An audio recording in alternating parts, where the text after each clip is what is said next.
கள்ளக்குறிச்சியில் விஷசாராய விவகாரத்தில் எடுக்கப்பட்டுள்ள நடவடிக்கை போதுமானது இல்லை என விடுதலை சிறுத்தைக் கட்சித் தலைவர் திருமாவளவன் செய்தியாளர் சந்திப்பில் தெரிவித்துள்ளார் என்பதை அரசு உணர வேண்டும். ஆகவே மாநில அரசுகள் மட்டுமின்றி இந்திய ஒன்றிய அரசும்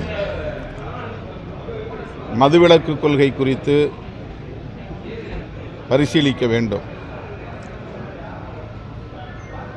மதுவிலக்கு கொள்கையை காந்தியடிகள் மட்டுமின்றி புரட்சியாளர் அம்பேத்கர் போன்ற சமகால தலைவர்கள் வலியுறுத்தி வந்திருக்கிறார்கள். ஆகவே தேசிய அளவில் மதுவிலக்கு கொள்கையை நடைமுறைப்படுத்த வேண்டும். அப்போதுதான் ஒட்டுமொத்தமாக கள்ளச்சாராயம் காய்ச்சுவதையும் தடுக்க முடியும். மெத்தனால் என்கிற நச்சு ஆல்கஹால் கள்ளச்சந்தையிலே புழங்குகிறது. அதற்கு பின்னால் ஒரு கும்பல் இயங்குகிறது. அந்த மாஃபியா கும்பல் யார் என்பதை கண்டறிந்து அவர்கள் மீது நடவடிக்கை எடுக்க வேண்டும். வெறுமன கள்ளச்சாராயம் விற்ற ஓரிருவரை கைது செய்வது, கவனக்குறைவாக இருந்த அதிகாரிகள் மீது நடவடிக்கை எடுப்பது என்பது போதுமான நடவடிக்கை அல்ல. மெத்தனால் மாஃபியா கும்பலை கண்டறிந்து அவர்கள் மீது கடும் நடவடிக்கை எடுக்க வேண்டும். தற்போது அந்த சட்டத்தில் கொண்டு வந்திருக்கிற திருத்தம் தண்டனையை அதிகரிக்க செய்கிறது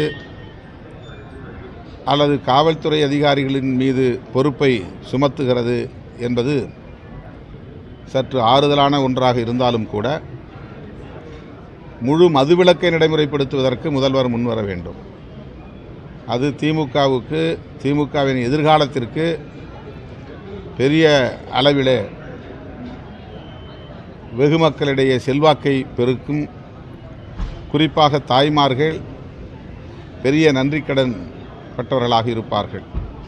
கள்ளக்குறிச்சியிலே நான் நேரடியாக சென்று மக்களை சந்தித்த போது கள்ளச்சாராயத்தை ஒழியுங்கள் என்று மக்கள் சொல்லவில்லை, அரசு மதுபான கடைகளை மூடுங்கள் என்று தான் சொன்னார்கள். அதுதான் மக்களின் கோரிக்கையாக இருக்கிறது.